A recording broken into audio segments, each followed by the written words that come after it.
Sin mí no vales nada, Verónica. 12 años viviendo de mi esfuerzo y ahora pretendes que te deba algo. El mazo del juez golpeó la madera con un sonido seco que resonó en toda la sala. Verónica sintió cómo el aire abandonaba sus pulmones, cómo el mundo se detenía por un instante interminable. Las palabras del magistrado todavía flotaban en el ambiente, frías y definitivas, como cuchillos que atravesaban cualquier esperanza que hubiera quedado. Considerando las evidencias presentadas por la defensa del señor Ignacio Mendoza, este tribunal ordena el congelamiento inmediato de las cuentas bancarias a nombre de la señora Verónica Salazar de Mendoza hasta nueva orden. Asimismo, se otorga la custodia temporal de todos los bienes compartidos al señor Mendoza. La señora Salazar tendrá un plazo de 30 días para presentar nueva evidencia o aceptar los términos del acuerdo propuesto. Se levanta la sesión. El golpe final del mazo selló su destino. Verónica permaneció inmóvil en su silla, con las manos entrelazadas sobre el regazo, sintiendo cómo las miradas de todos los presentes se clavaban en ella como agujas. Escuchó la risa contenida de alguien a sus espaldas. Vio de reojo cómo Ignacio se ponía de pie con una sonrisa triunfante, estrechando la mano de sus 3 abogados, vestidos con trajes que costaban más que todo lo que ella tenía en ese momento.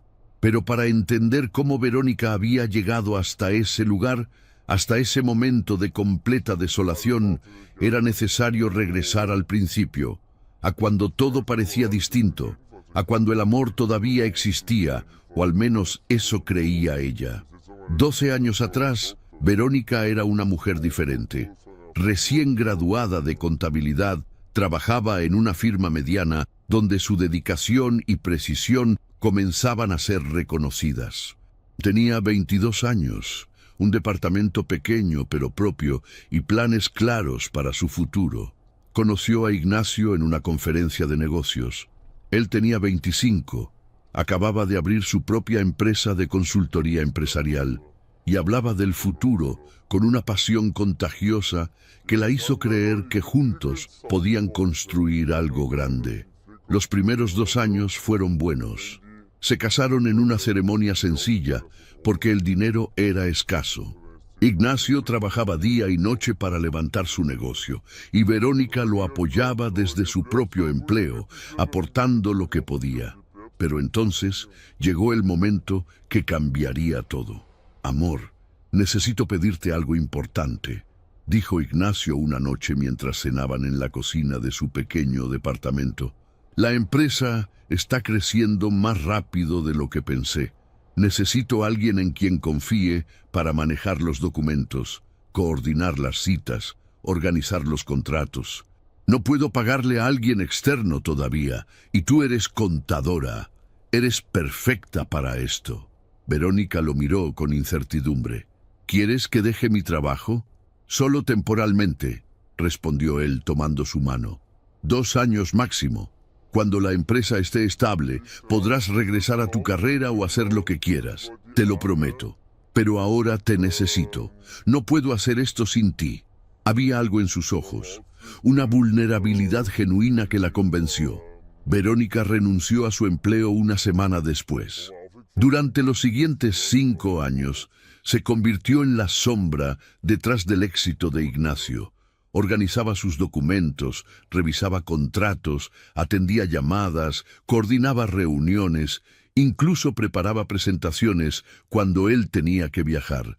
No aparecía en ninguna nómina, no tenía título oficial, era simplemente la esposa que ayudaba. La empresa creció, se expandió. Ignacio comenzó a vestir trajes caros, a conducir autos importados, a codearse con empresarios importantes. Compraron una casa en una zona exclusiva. Verónica dejó de preguntar cuándo podría retomar su carrera. La respuesta siempre era la misma: pronto, cuando las cosas se estabilizaran, cuando fuera el momento correcto. Pero ese momento nunca llegó. En cambio, llegó Bárbara, una asistente ejecutiva de 28 años que Ignacio contrató para su oficina principal. Al principio, Verónica no sospechó nada. Confiaba en su esposo. Pero los viajes de negocios se volvieron más frecuentes, las llegadas tarde más comunes y las excusas más elaboradas. Cuando finalmente encontró los mensajes en el teléfono de Ignacio 6 meses atrás, su mundo se derrumbó. La confrontación fue brutal. Ignacio no negó nada. Simplemente se encogió de hombros y dijo que Verónica ya no era la mujer con la que se había casado, que se había vuelto aburrida, conformista, que Bárbara lo entendía de una manera que ella nunca podría. 3 días después, le anunció que quería el divorcio. Le dijo que se quedara en la casa mientras se arreglaban los detalles legales, y se mudó a un departamento con Bárbara.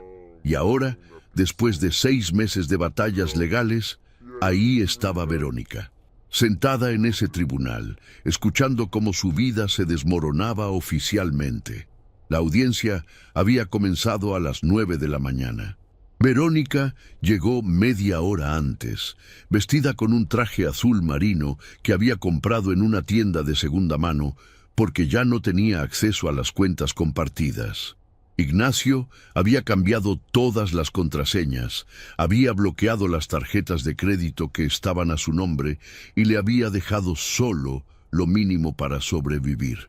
El abogado de Verónica, un hombre mayor llamado licenciado Ramírez, que trabajaba casi por caridad, le había advertido que las cosas no se veían bien. El señor Mendoza tiene recursos, señora Verónica, tiene los mejores abogados de la ciudad y técnicamente usted no trabajó durante los últimos 10 años. No hay forma de probar sus contribuciones a la empresa porque nunca estuvo en la nómina. Ignacio llegó 10 minutos antes de la audiencia, bajando de un Mercedes negro último modelo. Traía un traje gris italiano que probablemente costaba más que 3 meses de renta. A su lado caminaban sus 3 abogados, todos con portafolios de piel y expresiones serias. Bárbara esperaba afuera, recargada en el auto, con lentes oscuros y una sonrisa satisfecha. Dentro de la sala, el contraste era doloroso. De un lado, Ignacio y su equipo legal ocupaban casi toda una mesa. Del otro, Verónica y el licenciado Ramírez se veían pequeños, insignificantes. La gente comenzó a llenar las bancas. Algunos eran curiosos, otros periodistas que habían escuchado del caso porque Ignacio era conocido en los círculos empresariales. El juez entró y todos se pusieron de pie. Era un hombre de unos 60 años, con el cabello gris y una expresión que no revelaba emoción alguna. Se sentó, revisó los documentos frente a él y dio inicio a la sesión. El abogado principal de Ignacio, un hombre llamado licenciado Vega, fue el primero en hablar. Su voz era firme, casi teatral. Su señoría, estamos aquí porque mi cliente, el señor Ignacio Mendoza, empresario exitoso y ciudadano ejemplar, se ve obligado a terminar un matrimonio que se ha vuelto insostenible. Durante 12 años, el señor Mendoza trabajó incansablemente para construir un imperio empresarial desde cero. Mientras él dedicaba 18 horas diarias a su negocio, la señora Salazar permanecía en casa, sin contribuir económicamente, sin desarrollar una carrera propia, dependiendo completamente del esfuerzo de mi cliente. Verónica sintió cómo la sangre le subía al rostro. Quiso gritar, quiso levantarse y contradecirlo, pero el licenciado Ramírez le puso una mano en el brazo, pidiéndole calma. El licenciado Vega continuó, sacando documentos de su portafolio. Tenemos aquí los estados de cuenta de los últimos 5 años. Como puede observar su señoría, la señora Salazar no tiene ingresos propios. Todo el dinero proviene de las cuentas del señor Mendoza. Más aún, tenemos evidencia de gastos excesivos e innecesarios, compras en tiendas de lujo, tratamientos de spa, viajes que mi cliente tuvo que financiar. Verónica cerró los ojos. Esos gastos habían sido autorizados por Ignacio. Él mismo le había dado las tarjetas, le había dicho que se comprara lo que quisiera, que se diera gustos. Pero ahora todo se tergiversaba. Se presentaba como si ella hubiera sido una mantenida irresponsable. Además, agregó el licenciado Vega con tono grave, mi cliente ha descubierto que durante los últimos 2 años, la señora Salazar mostró una incapacidad preocupante para administrar recursos. Facturas sin pagar, servicios cortados por falta de pago, una desorganización completa en las finanzas del hogar. Era mentira. Todo era mentira. Ignacio había dejado de darle acceso a las cuentas hacía 2 años, justo cuando comenzó su relación con Bárbara. Cualquier factura impaga era porque él no había transferido el dinero prometido. El licenciado Ramírez se puso de pie para objetar, pero el juez lo interrumpió. Tendrá su turno, licenciado. Permita que la parte continúe. El abogado de Ignacio sonrió y siguió durante 20 minutos más, pintando a Verónica como una mujer holgazana, incompetente y aprovechada. Cada palabra era un golpe. Cuando finalmente terminó, le tocó el turno a Ignacio de testificar. Se levantó con calma, caminó hasta el estrado y juró decir la verdad. Su postura era relajada, casi arrogante.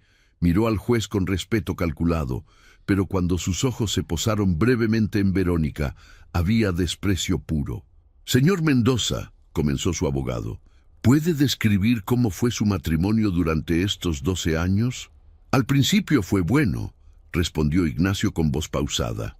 Yo era joven, estaba comenzando mi negocio, y creí que Verónica sería mi compañera en esta jornada. Le pedí que me ayudara temporalmente, pensando que después ella retomaría su carrera. Pero eso nunca pasó. Se acomodó. Se volvió dependiente. Cada vez que le sugerí que buscara trabajo o retomara sus estudios, ponía excusas. Verónica apretó los puños bajo la mesa. Cada palabra era una distorsión, una mentira elaborada con tanta habilidad que sonaba creíble. ¿Y qué pasó cuando usted intentó hablar con ella sobre estos problemas?, preguntó el licenciado Vega. Se ponía a la defensiva, dijo Ignacio, negando con la cabeza como si estuviera genuinamente apenado. Decía que yo no valoraba su esfuerzo, que ella también trabajaba aunque no fuera en una oficina. Pero la realidad es que mientras yo construía una empresa, ella veía televisión, iba de compras con mis tarjetas de crédito y se quejaba de que no pasaba suficiente tiempo en casa. ¿Usted diría que la señora Salazar contribuyó económicamente al matrimonio? No, en absoluto. Las palabras cayeron como piedras en agua quieta. El silencio en la sala fue absoluto por un segundo. Verónica sintió lágrimas calientes acumularse en sus ojos, pero se negó a dejarlas caer. No le daría esa satisfacción. Señor Mendoza, en su opinión profesional y personal, ¿la señora Salazar tiene la capacidad de mantenerse a sí misma? Ignacio hizo una pausa deliberada, como si estuviera considerando la pregunta con seriedad. Luego respondió con un tono que intentaba sonar compasivo, pero que destilaba crueldad. Honestamente, no lo creo. Verónica no ha trabajado en más de 10 años. No tiene habilidades actualizadas, no tiene contactos en el mundo laboral y, francamente, no ha mostrado la iniciativa necesaria para ser independiente. Sin mí, no vale nada. Y no lo digo para ser cruel, sino como una observación objetiva de la realidad. Esas palabras resonaron en toda la sala. Algunos de los presentes murmuraron. El licenciado Ramírez se puso de pie de inmediato. Objeción, su señoría. Esa declaración es completamente inapropiada y denigrante. El juez levantó la mano. Sostenida. Señor Mendoza, límitese a responder las preguntas sin emitir juicios de valor innecesarios. Pero el daño estaba hecho.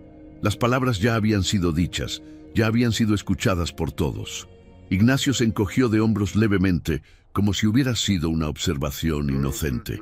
Cuando le tocó el turno al licenciado Ramírez de interrogar a Ignacio, intentó desarmar las mentiras. Señor Mendoza, ¿es verdad que usted le pidió específicamente a la señora Salazar que dejara su empleo para ayudarlo con su empresa? Le di esa opción, sí, pero nunca la obligué.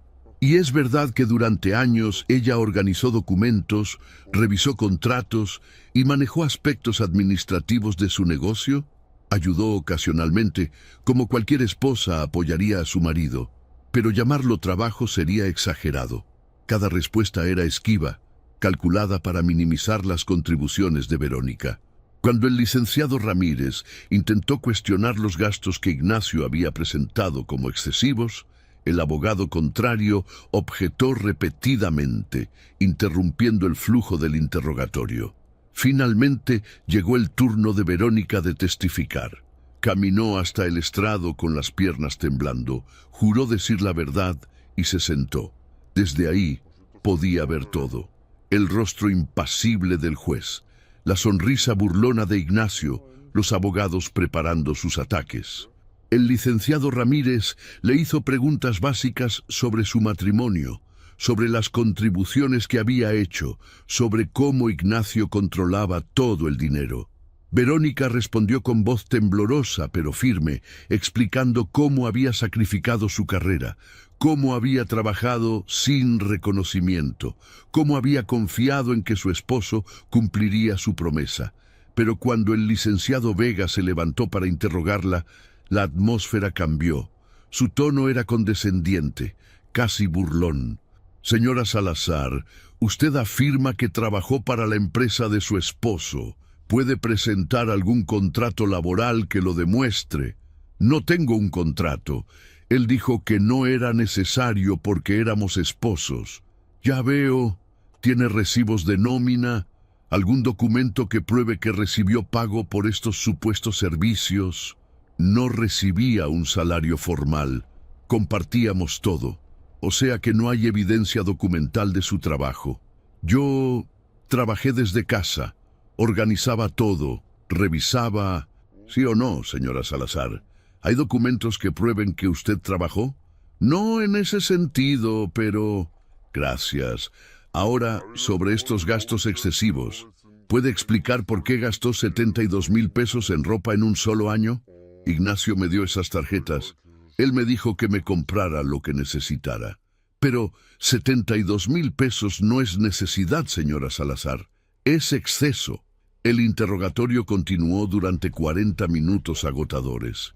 Cada respuesta de Verónica era atacada, cuestionada, tergiversada. Para cuando terminó y regresó a su lugar, sentía que le habían arrancado toda dignidad. Ahora, con la mirada perdida en la mesa, escuchó cómo los abogados de Ignacio hacían sus alegatos finales. Solicitaban que todas las cuentas quedaran bajo control de su cliente, que Verónica recibiera solo una pensión mínima temporal y que se estableciera claramente que ella no tenía derecho a ninguna parte de la empresa. El licenciado Ramírez hizo su mejor esfuerzo, argumentando que Verónica merecía reconocimiento por sus años de dedicación, que había sido víctima de abuso económico, que necesitaba recursos para reconstruir su vida. Pero su voz sonaba débil comparada con el equipo legal de Ignacio, y entonces vino la sentencia, el golpe del mazo, las palabras del juez que congelaban todo su futuro. Verónica vio cómo Ignacio se levantaba victorioso, cómo sus abogados lo felicitaban. Escuchó el murmullo de la gente abandonando la sala. Sintió la mano compasiva del licenciado Ramírez en su hombro, pero no pudo responder. Estaba vacía. Se puso de pie lentamente. Recogió su bolso gastado. Caminó hacia la puerta mientras las últimas personas salían. Nadie la miraba, nadie le importaba. Era como si fuera invisible. Afuera, en las escaleras del tribunal, la escena era completamente diferente. Ignacio estaba rodeado de periodistas. Las cámaras parpadeaban. Los micrófonos se extendían hacia él. Señor Mendoza, ¿cómo se siente con la decisión del juez? Ignacio sonrió ampliamente. Siento que finalmente la justicia se hizo. Este ha sido un proceso doloroso, pero necesario. Ahora puedo cerrar este capítulo de mi vida y seguir adelante con mis proyectos. ¿Qué mensaje tiene para otras personas que pasan por divorcios difíciles? Que no tengan miedo de defender lo que es suyo. que no permitan que alguien se aproveche de su esfuerzo, y que la verdad siempre prevalece. Bárbara apareció entonces, caminando desde el estacionamiento con un vestido ajustado y tacones altos. Se acercó a Ignacio y lo abrazó por la cintura. Él la besó en la frente frente a todas las cámaras. Era un espectáculo calculado, una declaración pública de su nueva vida. Verónica observaba todo desde la puerta lateral, oculta entre las sombras. Veía cómo el hombre con el que había compartido 12 años de su vida celebraba su destrucción. Veía cómo la mujer que había destruido su matrimonio posaba como si ya fuera la legítima señora Mendoza. Veía cómo el mundo seguía girando mientras ella se hundía. Las lágrimas finalmente cayeron, silenciosas, calientes, imparables. Se apoyó contra la pared de piedra del edificio, tratando de respirar, tratando de entender cómo había llegado hasta ahí. ¿Desde dónde nos están viendo?, pensó mientras limpiaba sus lágrimas, imaginando a todas las personas que algún día escucharían esta historia. Nos encanta leer sus comentarios, saber que no estamos solos en estas batallas. Sacó su teléfono celular del bolso con manos temblorosas. Tenía un mensaje sin leer. Era de un número desconocido que reconoció de inmediato. Lo abrió y leyó. Estamos listos. Solo esperamos su confirmación. Verónica miró hacia donde Ignacio seguía dando entrevistas, riendo, triunfante. Luego miró la pantalla de su teléfono. Sus dedos se movieron sobre el teclado, escribiendo solo 3 palabras. Ya está hecho. Apretó enviar. Guardó el teléfono en su bolso. Se secó las lágrimas y comenzó a caminar hacia la calle, mezclándose con la gente que pasaba. Por primera vez en toda la mañana, algo cambió en sus ojos. Ya no era solo dolor, ya no era solo derrota, era determinación. Porque Verónica sabía algo que Ignacio nunca imaginaría. Durante años, mientras organizaba sus documentos, mientras archivaba contratos, mientras revisaba cifras para ayudarlo a crecer, había visto cosas, irregularidades, números que no cuadraban, empresas fantasma, transferencias sospechosas, evasión fiscal, lavado de dinero, y lo había guardado todo, cada documento, cada cifra, cada prueba. En ese momento, mientras Ignacio celebraba rodeado de cámaras y aplausos, mientras Bárbara sonreía satisfecha creyendo que había ganado, mientras el mundo pensaba que Verónica estaba acabada, las autoridades federales recibían una carpeta completa con 12 años de crímenes financieros meticulosamente documentados. Verónica subió a un taxi y le dio una dirección. Mientras el auto se alejaba del tribunal, no miró atrás. No había necesidad. En pocas horas, todo cambiaría. Y el hombre que acababa de declarar que ella no valía nada sin él, estaba a punto de descubrir que había subestimado gravemente a la mujer equivocada. El rugido de los motores interrumpió la celebración. 3 patrullas negras se detuvieron frente a las escaleras del tribunal con una sincronización perfecta. Las puertas se abrieron al mismo tiempo y descendieron 6 agentes federales, vestidos con chalecos antibalas que llevaban las siglas visibles en letras blancas. Sus expresiones eran serias, profesionales, y caminaban con la autoridad de quienes no están ahí para negociar. Los periodistas giraron sus cámaras instintivamente. El murmullo de la multitud se convirtió en silencio. Ignacio, que todavía tenía el brazo alrededor de la cintura de Bárbara, frunció el ceño al ver a los agentes acercarse. Su primera reacción fue de confusión, luego de molestia. Pensó que tal vez estaban ahí por algún caso diferente, algún asunto que no tenía nada que ver con él. Pero entonces, el agente al frente, un hombre alto de unos 40 años, con el cabello corto y una cicatriz apenas visible en la mejilla, se detuvo directamente frente a él. Sacó una identificación de su chaleco y la mostró. Ignacio Mendoza Herrera. Ignacio sintió cómo algo frío bajaba por su espalda. La sonrisa se congeló en su rostro. Sí, soy yo. ¿Qué sucede? El agente guardó su identificación y sacó un documento doblado del bolsillo interior de su chaleco. Tengo una orden de arresto en su contra emitida por el juez federal García Romero. Está acusado de fraude fiscal, lavado de dinero, evasión de impuestos, falsificación de documentos y asociación delictuosa. Tiene derecho a permanecer en silencio. Cualquier cosa que diga puede y será usada en su contra ante un tribunal. Tiene derecho a un abogado. Si no puede pagar uno, el Estado le asignará uno de oficio. Las palabras cayeron como bombas sobre Ignacio. Su mente se quedó en blanco por un segundo completo. Luego vino la negación. ¿Qué? No, no, no. Tiene que haber un error. Yo soy un empresario legítimo. Acabo de salir de una audiencia ahí dentro. Mis abogados... Sus abogados están siendo notificados en este momento, interrumpió el agente con voz neutra. Señor Mendoza, por favor coloque sus manos detrás de la espalda. ¡No! ¡Esto es un error! ¡No he hecho nada!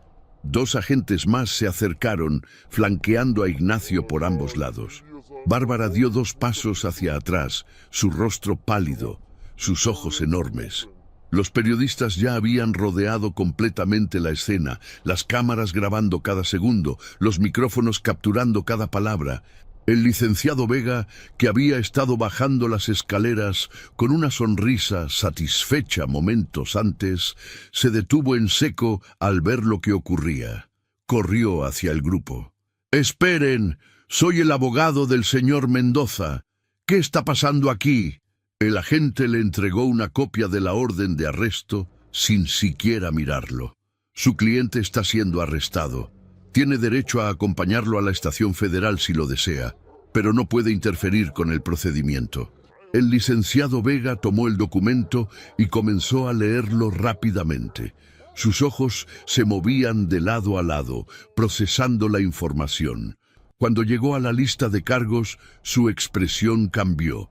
Ya no era el abogado seguro y arrogante de hace 5 minutos. Era un hombre que acababa de ver un caso imposible de defender.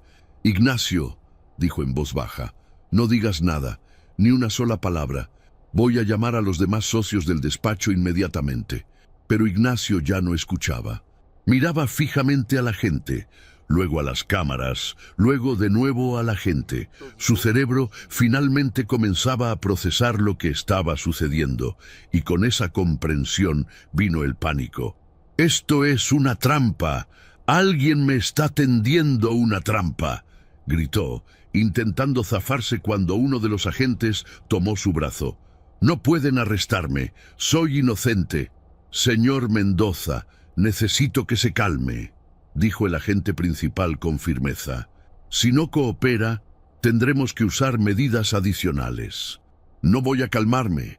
Esto es injusto. Acabo de ganar mi caso. No pueden hacer esto». Un agente sacó las esposas de su cinturón.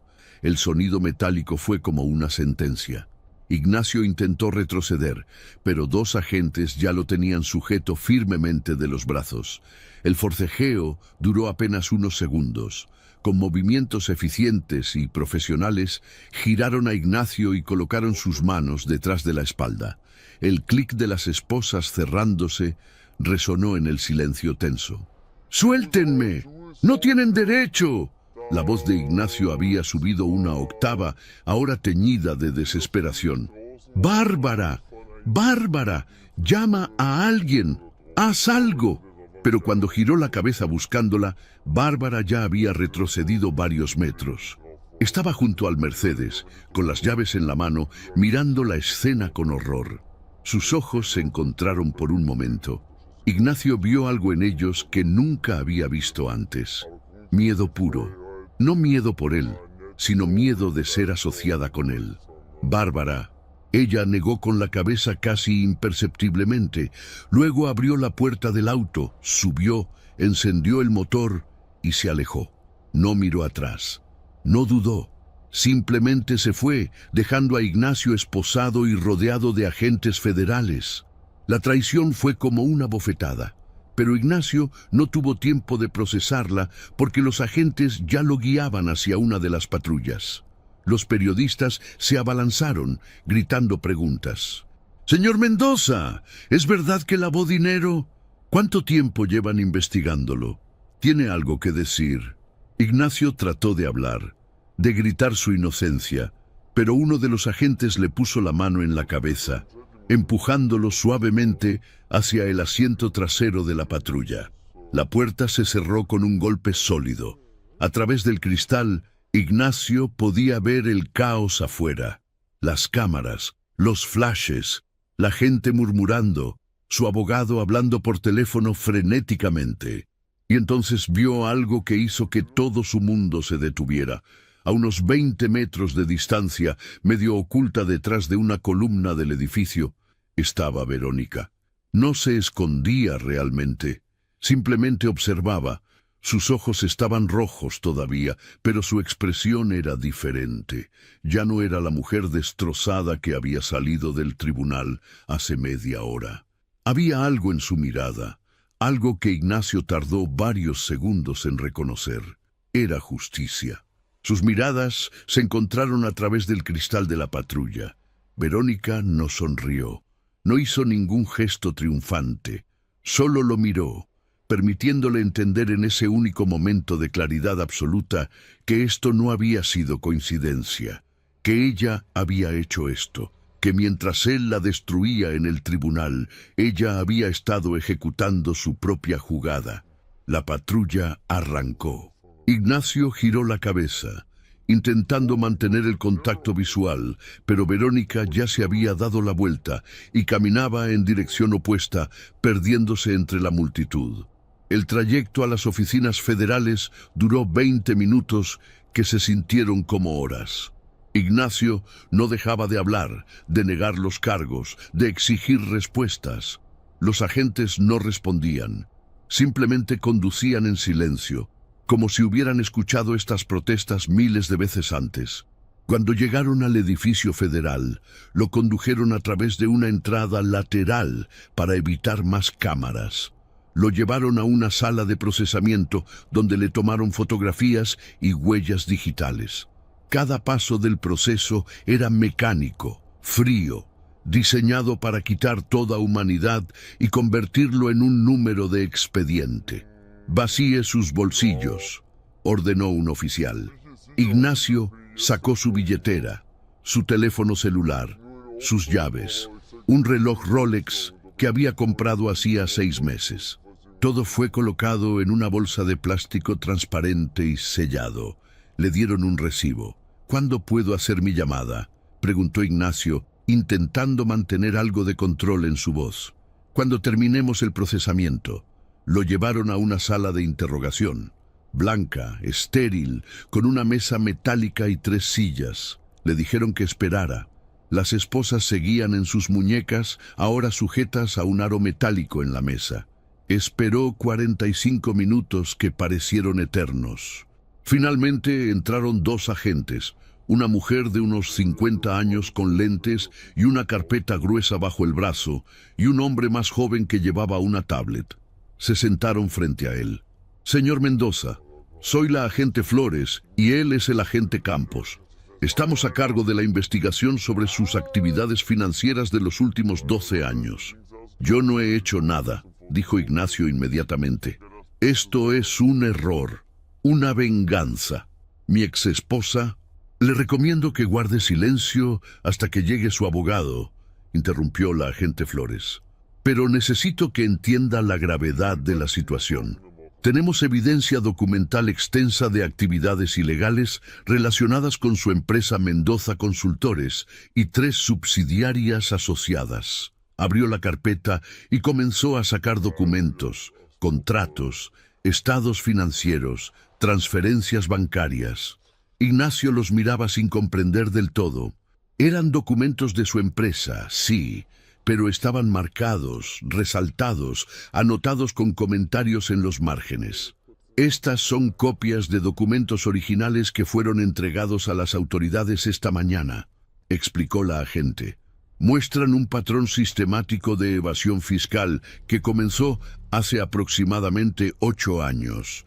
Empresas fantasma registradas en paraísos fiscales, facturas falsas, transferencias de dinero diseñadas específicamente para evitar el pago de impuestos. Yo no sé de qué habla. La agente Flores lo miró por encima de sus lentes. Señor Mendoza, su firma aparece en cientos de estos documentos, a menos que alegue que alguien más firmó por usted, lo cual sería otra acusación criminal. Tiene muy pocas opciones aquí. Ignacio sintió cómo el sudor comenzaba a formarse en su frente.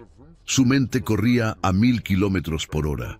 Recordaba algunos de esos documentos. Recordaba haberlos firmado, pero en ese momento no habían parecido ilegales. Su contador le había asegurado que todo era parte de estrategias fiscales legítimas. Mi contador. Él me dijo que todo era legal. Su contador, el señor Ramón Estrada, también está siendo investigado, dijo el agente Campos, tocando la pantalla de su tablet. De hecho, está en este edificio en otra sala de interrogación ahora mismo. Hasta ahora ha sido muy cooperativo proporcionando información adicional. Eso fue como una puñalada. Ramón, su contador de confianza por 7 años, ya estaba hablando. Ya los estaba vendiendo a todos. Quiero un abogado, dijo Ignacio finalmente. No voy a decir nada más sin un abogado presente. La agente Flores cerró la carpeta. Esa es una decisión inteligente. Puede hacer su llamada ahora. Lo llevaron a un teléfono público en el pasillo. Sus manos temblaban mientras marcaba el número del licenciado Vega. Sonó 4 veces antes de que contestara. Ignacio, escucha, la situación es muy complicada. Necesito que vengas ahora. Me tienen aquí interrogándome. Dicen que tengo evidencia en mi contra. Ya lo sé. Ya revisé los documentos que la fiscalía está usando. Ignacio, es muy sólido. Tienen años de documentación, contratos, transferencias, todo. Pero tú puedes defenderme. Para eso te pago. Hubo una pausa incómoda al otro lado de la línea. Ignacio, necesito ser honesto contigo. Este caso está fuera de mi especialidad. Esto requiere un abogado penalista especializado en delitos financieros. Y necesito decirte algo más. Los socios del despacho están preocupados por la asociación. Creen que representarte podría dañar la reputación de la firma. ¿Qué estás diciendo? Estoy diciendo que tal vez necesites buscar representación en otro lugar. La línea se cortó. Ignacio se quedó mirando el teléfono, incrédulo. Su abogado, el hombre que hacía 2 horas había estado celebrando su victoria, acababa de abandonarlo. Marcó otro número, el de su socio en la empresa, Roberto Sánchez, directo a buzón de voz. Marcó a su contador personal. Nadie contestó. Marcó a 3 amigos cercanos, gente con la que había cenado innumerables veces, con la que había hecho negocios. Todos al buzón. El pánico comenzó a convertirse en terror. Mientras tanto, en el exterior, la noticia ya había explotado. Los noticieros interrumpían su programación regular con reportes en vivo. Empresario prominente arrestado por fraude fiscal. Ignacio Mendoza enfrenta múltiples cargos federales. Escándalo financiero sacude el sector empresarial. En su oficina principal, los empleados de Mendoza Consultores veían las noticias con expresiones de shock. El teléfono no paraba de sonar. Clientes cancelando contratos, proveedores exigiendo pagos inmediatos, reporteros pidiendo declaraciones. Para las 3 de la tarde, 2 agentes federales llegaron con órdenes de cateo. Comenzaron a sellar oficinas, confiscar computadoras, revisar archivos. Los empleados fueron enviados a casa. Los guardias de seguridad recibieron instrucciones de no permitir que nadie entrara. En cuestión de horas, el edificio que había sido el centro del imperio de Ignacio estaba vacío y sellado con cinta amarilla. Las cuentas bancarias de la empresa fueron congeladas por orden judicial. 3 propiedades a nombre de Ignacio fueron embargadas preventivamente. Su Mercedes, el que Bárbara había conducido esa mañana, fue localizado en el estacionamiento de un hotel de lujo donde ella se había registrado. Los agentes lo confiscaron. Ella no protestó. De hecho, cuando le preguntaron sobre su relación con Ignacio, negó conocerlo bien. Solo era su asistente, dijo con voz temblorosa. Trabajé para él durante un año.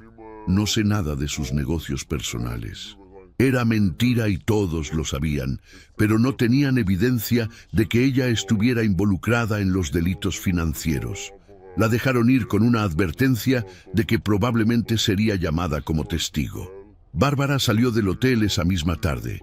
Subió a un taxi con solo 2 maletas. Antes de irse, cambió su número telefónico. Bloqueó a Ignacio en todas sus redes sociales. Y cuando su madre le preguntó por teléfono qué había pasado con el empresario rico con el que estaba, simplemente dijo que había sido un error, que ya no estaban juntos, que nunca habían estado realmente juntos. De vuelta en las oficinas federales, Ignacio finalmente logró contactar a un abogado penalista a través del directorio que le proporcionaron. El hombre, licenciado Torres, llegó 1 hora después. Era mayor, con el cabello completamente blanco y una expresión perpetuamente cansada. Se sentó frente a Ignacio en la sala de interrogación y escuchó su versión de los eventos. Cuando Ignacio terminó, el licenciado Torres suspiró profundamente. «Señor Mendoza, voy a ser directo con usted porque no gano nada mintiendo. La evidencia en su contra es abrumadora. Hay documentos que abarcan casi 1 década, contratos firmados por usted, transferencias autorizadas por usted, correspondencia por correo electrónico donde discute explícitamente formas de evitar impuestos. Pero yo no sabía que era ilegal. Su contador ya está cooperando con las autoridades. Eso significa que probablemente testificará contra usted a cambio de una sentencia reducida. Sus socios comerciales están siendo interrogados. Algunos probablemente harán lo mismo». «¿Qué estás diciendo? ¿Que voy a ir a prisión?» «Estoy diciendo que la posibilidad es muy alta, sí. Los delitos financieros de esta magnitud, con evidencia tan clara, generalmente resultan en sentencias de entre 10 y 15 años. Las palabras cayeron como piedras sobre Ignacio. 10 a 15 años. Prisión. Su vida, tal como la conocía, había terminado. ¿Quién entregó toda esa información?», preguntó con voz quebrada. «¿Fue Verónica?» El licenciado Torres revisó algunos papeles. «El informante está protegido por ahora, pero basándome en el tipo de documentos y el nivel de acceso requerido para obtenerlos, sí, todo apunta a que fue alguien con acceso interno a sus operaciones durante varios años. Su exesposa sería la candidata más probable». Ignacio sintió como algo se quebraba dentro de él. Todo este tiempo, durante todos esos años, mientras la menospreciaba, mientras la trataba como si fuera tonta, como si no valiera nada, ella había estado documentando cada uno de sus crímenes. Había estado esperando, preparándose. «Esa perra», murmuró. «Esa perra me tendió una trampa». El licenciado Torres lo miró con frialdad. «Señor Mendoza, le sugiero que deje de culpar a otros y comience a enfocarse en su defensa. Necesitamos preparar una estrategia. Y necesito ser honesto. Nuestra mejor opción probablemente sea negociar una declaración de culpabilidad a cambio de una sentencia reducida». «¿Declarar culpabilidad? Pero yo no...» «Señor Mendoza, por favor, ya revisé los documentos.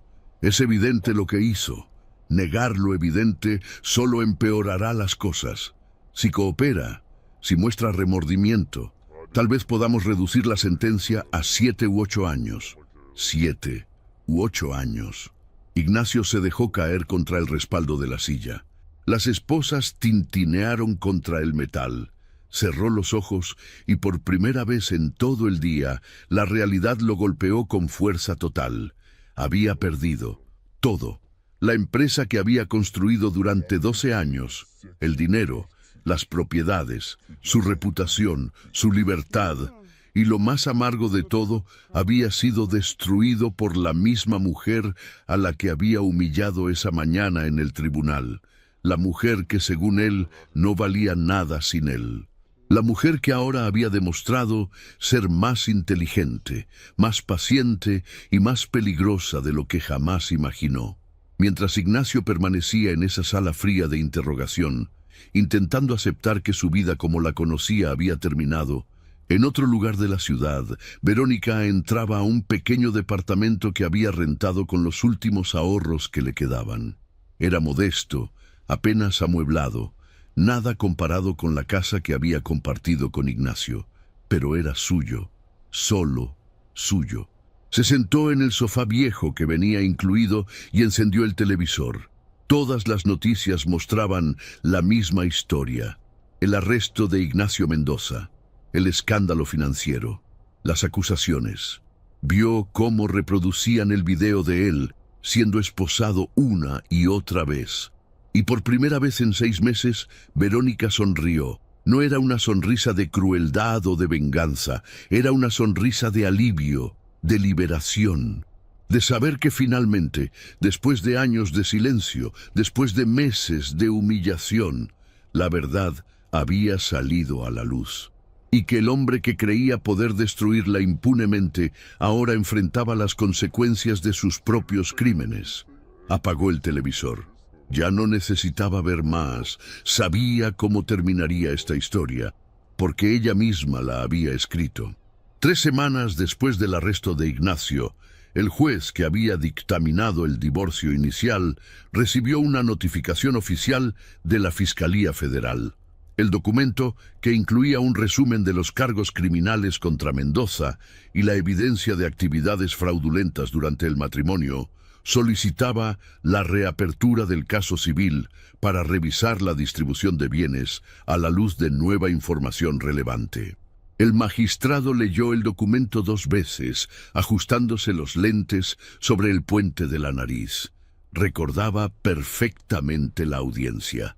Recordaba a la mujer destrozada sentada junto a un abogado que claramente trabajaba con recursos limitados. Recordaba al empresario arrogante rodeado de representantes legales caros. Y recordaba haber pensado, aunque nunca lo habría admitido en voz alta, que algo no cuadraba en ese caso. Firmó la orden de reapertura inmediatamente. Verónica recibió la notificación una tarde lluviosa mientras estaba en la biblioteca pública, rodeada de libros de contabilidad y computación. Había comenzado a estudiar nuevamente 2 semanas atrás, inscribiéndose en cursos en línea para actualizar sus conocimientos. Cuando el licenciado Ramírez la llamó para darle la noticia, tuvo que salir de la sala de lectura porque las lágrimas comenzaron a caer sin control. El tribunal quiere revisar todo el caso, explicó el abogado con voz emocionada. Con la evidencia de que Ignacio construyó su fortuna mediante actividades ilegales, todo cambia. Los bienes obtenidos mediante crímenes pueden ser confiscados, pero usted tiene derecho a compensación por los años que dedicó al matrimonio y por el abuso económico que sufrió. ¿Qué significa eso exactamente?, preguntó Verónica, secándose los ojos con el dorso de la mano. Significa que finalmente vamos a pelear en igualdad de condiciones. Ignacio ya no tiene sus abogados caros, ya no tiene su dinero para intimidar, y el juez ahora sabe la verdad completa sobre quién es realmente. La nueva audiencia se programó para 2 semanas después. Esta vez, cuando Verónica entró al tribunal, la atmósfera era completamente diferente. Ya no había periodistas glorificando a Ignacio. En cambio, había reporteros preguntándole a ella cómo se sentía ahora que la verdad había salido a la luz. Ya no era la mujer invisible que nadie miraba. Era la víctima que había sido lo suficientemente valiente para exponer los crímenes de un hombre poderoso. Ignacio fue trasladado desde el Centro de Detención Federal para asistir a la audiencia. Llegó esposado, flanqueado por 2 guardias de seguridad. Ya no traía trajes italianos. Vestía el uniforme naranja de los detenidos, y su cabello, que siempre había mantenido perfectamente peinado, estaba despeinado y sin cortar. Había perdido peso, tenía ojeras profundas. Cuando entró a la sala y vio a Verónica sentada del otro lado, sus ojos mostraron algo que ella nunca había visto en él: miedo genuino. El licenciado Torres, su abogado defensor, se veía igual de cansado. Llevaba un portafolio delgado, no las cajas de documentos que el equipo anterior había traído. Ya no había nada que defender. El juez García, el mismo que había presidido la audiencia anterior, entró y todos se pusieron de pie. Se sentó, revisó los documentos frente a él y luego miró directamente a Ignacio con una expresión severa. Señor Mendoza, cuando usted compareció ante este tribunal hace menos de un mes, presentó documentos financieros que ahora sabemos fueron creados mediante actividades criminales. Mintió bajo juramento sobre el origen de su fortuna. Usó recursos obtenidos ilegalmente para contratar representación legal que intimidara a la parte contraria. Y humilló públicamente a su esposa basándose en mentiras. Ignacio bajó la mirada. No dijo nada. Este tribunal toma muy en serio el perjurio y el abuso del sistema de justicia, continuó el juez. Por lo tanto, he decidido no solo reabrir este caso, sino anular completamente mi decisión anterior. Comenzaremos de cero, pero esta vez con todos los hechos sobre la mesa. Durante las siguientes 3 horas se presentó evidencia. Ya no era Verónica quien tenía que defenderse. Era Ignacio quien estaba siendo examinado. Los fiscales federales, invitados por el juez como testigos expertos, explicaron cómo Mendoza había usado dinero lavado para financiar su estilo de vida, cómo había evadido impuestos por millones de pesos, cómo había creado empresas fantasma específicamente para ocultar activos. El licenciado Ramírez, transformado por la nueva evidencia, habló con una confianza que no había tenido en la audiencia anterior. Su señoría, mi cliente no solo dedicó 12 años de su vida a este matrimonio, sino que durante ese tiempo trabajó directamente en la organización de documentos y contratos de las empresas del señor Mendoza. Sin saberlo, estuvo expuesta a sus actividades criminales. Vivió bajo el mismo techo que un delincuente, y cuando finalmente descubrió la verdad, tuvo el valor de hacer lo correcto y reportarlo a las autoridades, a pesar de saber que eso significaría su ruina económica temporal. Hizo una pausa mirando directamente al juez. Verónica Salazar no es una víctima pasiva. Es una heroína que puso la justicia por encima de su comodidad personal. Y merece ser compensada no solo por los años perdidos, sino por el trauma de descubrir que había estado casada con un criminal, y por el valor que demostró al exponerlo. El licenciado Torres intentó argumentar que Ignacio todavía debería tener derecho a algunos bienes, que no todo estaba manchado por crímenes.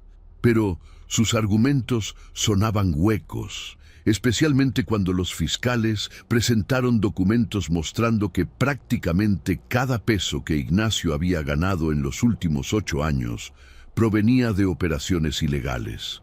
Cuando le tocó a Ignacio hablar, el juez le preguntó si tenía algo que decir en su defensa. Se puso de pie lentamente, las esposas tintineando. Su voz se quebró. Solo quiero decir que nunca quise lastimar a Verónica. Cometí errores, sí, pero... ¿Errores?, interrumpió el juez con tono helado. Señor Mendoza, usted no cometió errores. Usted ejecutó un plan sistemático de fraude durante casi una década. Y cuando su esposa intentó reclamar lo que legítimamente le correspondía, usted la humilló públicamente usando recursos obtenidos mediante crímenes. Eso no son errores. Eso es maldad calculada. Ignacio se dejó caer en su silla, derrotado. El juez tardó solo 10 minutos en deliberar. Cuando regresó, su decisión fue clara y contundente. Este tribunal ordena lo siguiente. Primero, todos los bienes a nombre del señor Ignacio Mendoza quedan sujetos a confiscación federal como parte de su caso criminal. Segundo, Antes de dicha confiscación, la señora Verónica Salazar recibirá una compensación de 3 millones de pesos por los 12 años de matrimonio, más 500.000 pesos adicionales por daños emocionales y abuso económico. Tercero, la señora Salazar recibirá todos los bienes no contaminados que puedan ser identificados, incluyendo la propiedad residencial que compartieron.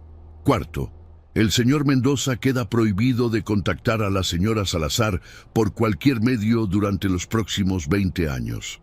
El mazo golpeó la madera. Verónica sintió cómo algo dentro de ella se liberaba. No era solo el dinero, aunque ciertamente necesitaba esos recursos para reconstruir su vida. Era el reconocimiento público de que ella había sido la víctima, de que Ignacio había sido el villano, de que la justicia, aunque tardía, finalmente había llegado. Cuando salió del tribunal esa tarde, ya no había cámaras esperándola para capturar su humillación. Había reporteros queriendo entrevistarla como la mujer valiente que había derribado a un empresario corrupto. Ella declinó educadamente. No necesitaba venganza pública. Ya había obtenido lo que necesitaba. Los siguientes meses fueron de transformación. Con los recursos de la compensación, Verónica primero se enfocó en su educación. Se inscribió en un programa acelerado de actualización en contabilidad y finanzas. Asistía a clases 6 días a la semana. Estudiaba hasta tarde en la noche. Recuperaba todo el tiempo perdido. Sus profesores notaban su dedicación extraordinaria. Una de ellas, la doctora Martínez, le ofreció una pasantía en su firma de consultoría. «Raramente veo estudiantes con tu nivel de compromiso», le dijo durante una reunión. «Y tu experiencia práctica, aunque fue bajo circunstancias difíciles, te da una perspectiva única sobre cómo identificar irregularidades financieras». Verónica aceptó la pasantía y trabajó allí durante 6 meses mientras completaba su certificación. Aprendió sobre auditorías, análisis de riesgo, detección de fraude. Y en el proceso descubrió que tenía un talento natural para encontrar patrones que otros pasaban por alto. Su experiencia identificando los crímenes de Ignacio no había sido suerte. Era una habilidad real. Al final de su pasantía, la doctora Martínez le hizo una oferta formal de empleo, pero Verónica había estado considerando algo diferente. «Agradezco muchísimo la oportunidad», dijo durante su última reunión, «pero creo que quiero intentar algo por mi cuenta. Hay muchas pequeñas empresas que necesitan servicios de contabilidad y consultoría, pero no pueden pagar las tarifas de las grandes firmas. Quiero trabajar con ellas». La doctora Martínez sonrió. «Te dije que eras especial. Adelante. Y si alguna vez necesitas consejo o referencias, aquí estaré».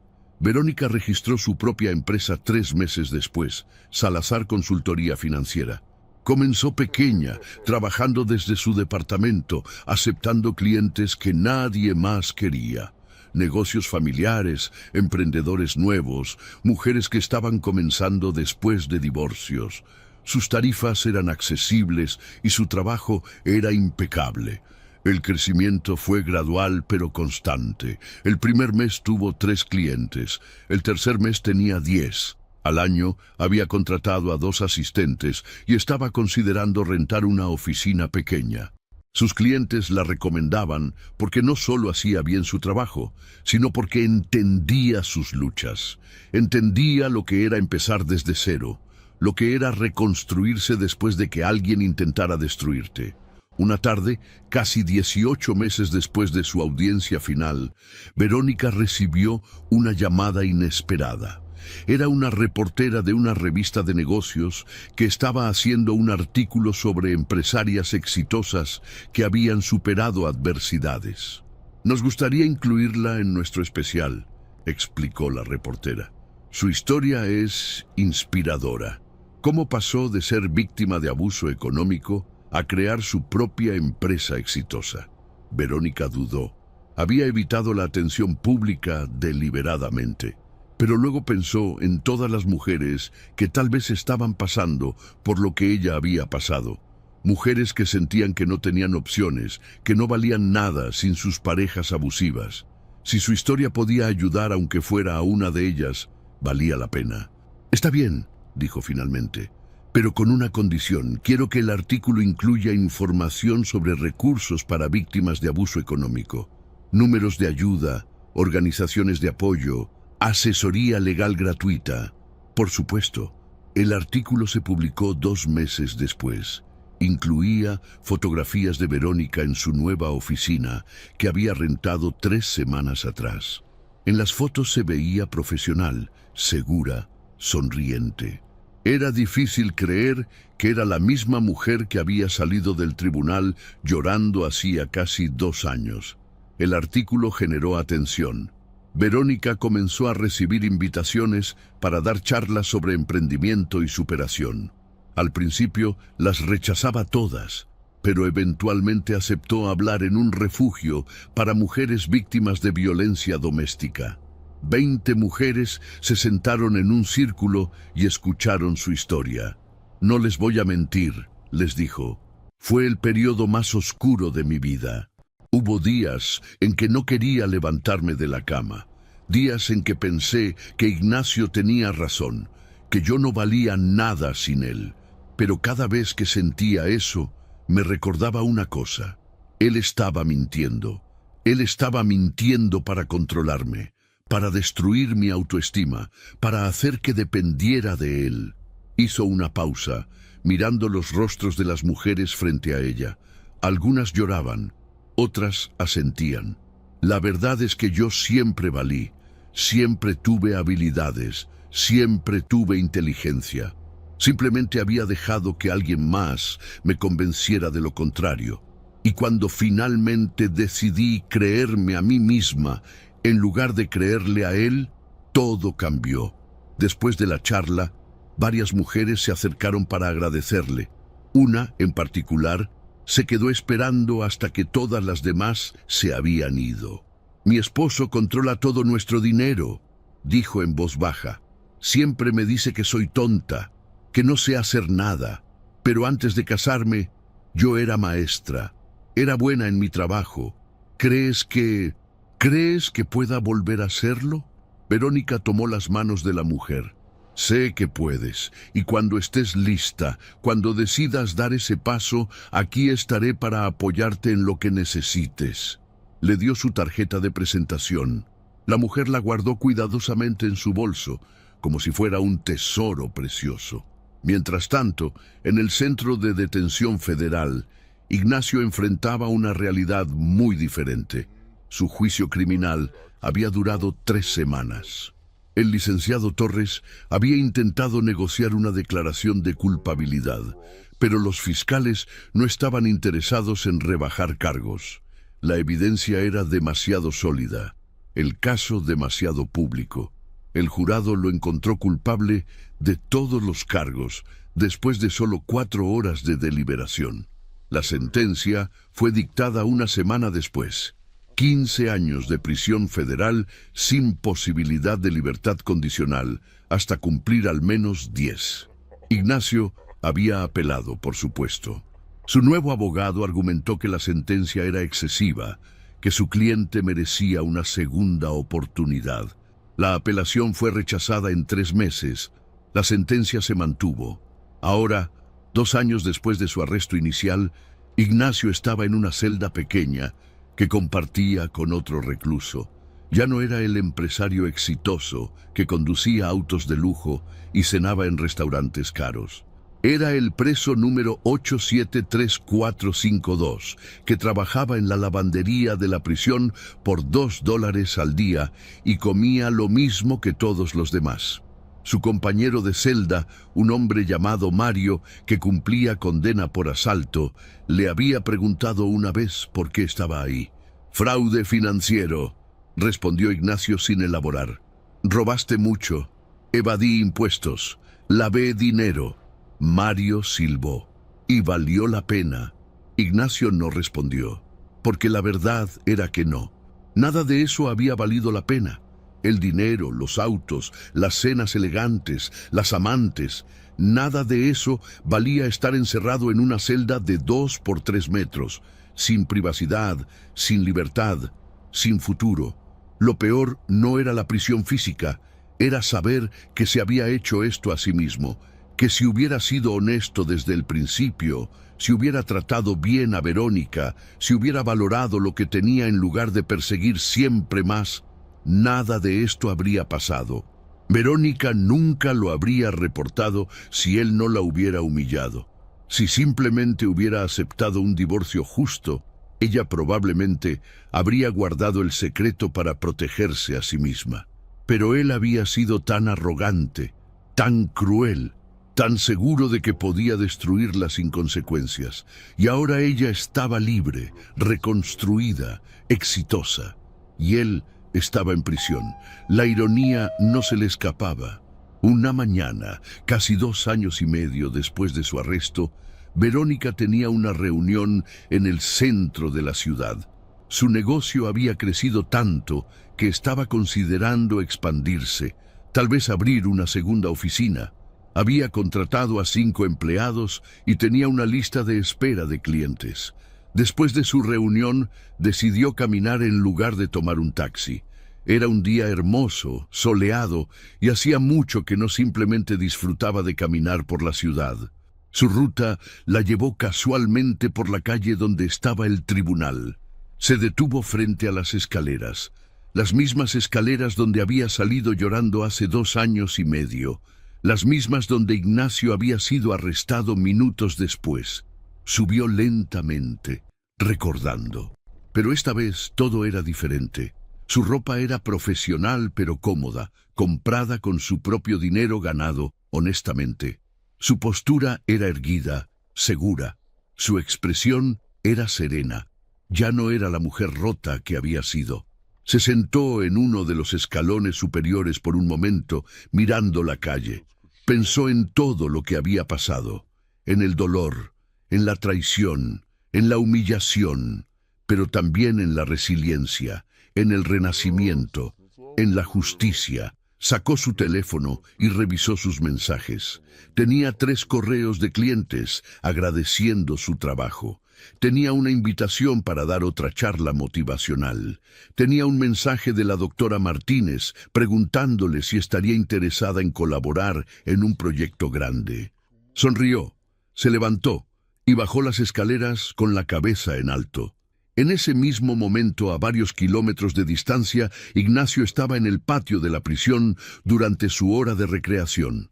Miraba el cielo a través de la cerca de alambre, recordando cómo solía ser su vida, recordando las decisiones que lo habían llevado ahí.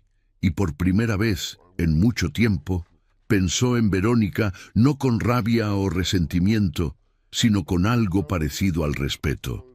Ella había sido más inteligente que él, más fuerte, más paciente.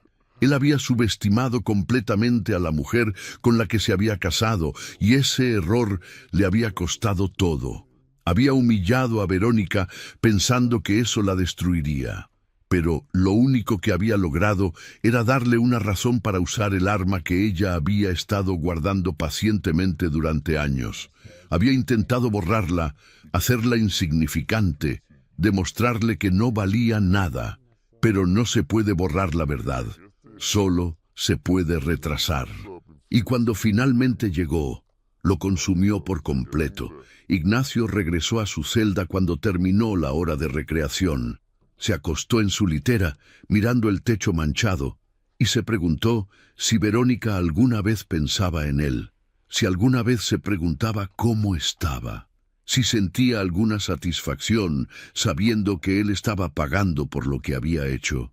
Probablemente no, pensó. Probablemente estaba demasiado ocupada viviendo su nueva vida para perder tiempo pensando en su pasado. Y tenía razón. Porque en ese preciso momento, Verónica estaba en su oficina, sonriendo mientras revisaba los planes de expansión de su negocio. No pensaba en Ignacio, no lo odiaba, no lo extrañaba. Simplemente había seguido adelante, construyendo algo real y valioso con sus propias manos. Él había salido del tribunal riendo, seguro de su victoria. Ella había salido destruida, aparentemente derrotada.